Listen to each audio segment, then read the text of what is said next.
Tosatei, non sopporto più questa vita di essere il meglio mangiare dei italiani. Le solfaconade cramento. Il italiano può mia vedere un salam che tocca tagliare e mangiare fuori a tutto. Guardati, poro bauco. Chi che ha detto che siete il meglio mangiare dei italiani? La gente non può neanche sentire la spusetta del formaio che resta matti per mangiarmi. Quasi su, spussolento! Come te game chiama? Spussolento! La conversa non mi arrivare in il bicchiere ancora. Siamo driu parlare di chi che è il meglio mangiare dei italiani, salam o formaio. Cosa che te catti? Assone verde, la, il meglio mangiare, cian cian cian cian, la bella polenta! Stupidi! Bobaion, ma va via di qua a parlar frottole. Va a impienir la testa dei ciucchettoni, va. Non te val mia niente proprio, fiol di una... Fiol di una cosa?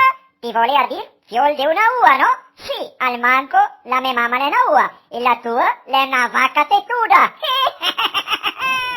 Pagliasso, te ga sorte che non go miei brassi, se no te rabaltea in terra e te spaccaria fuori in 1000 tocchi.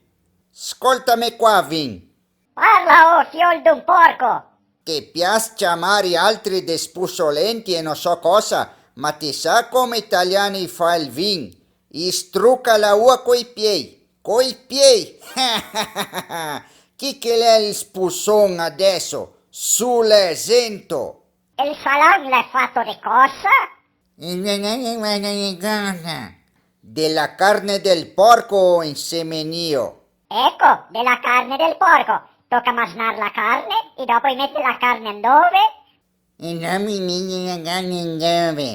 Rento le budelle cramento. Giusto, rento le budelle. E cosa che aveva rento le budelle avanti la carne?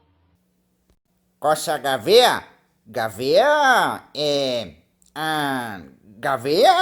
Parla senza vergogna!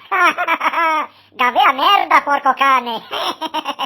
Ti conosce una roba più spussolenta della merda!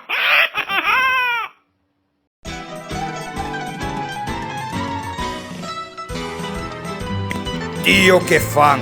Adesso va a mangiare un bel toc de salam e formai e dopo va a bere un bicchierotto di vino.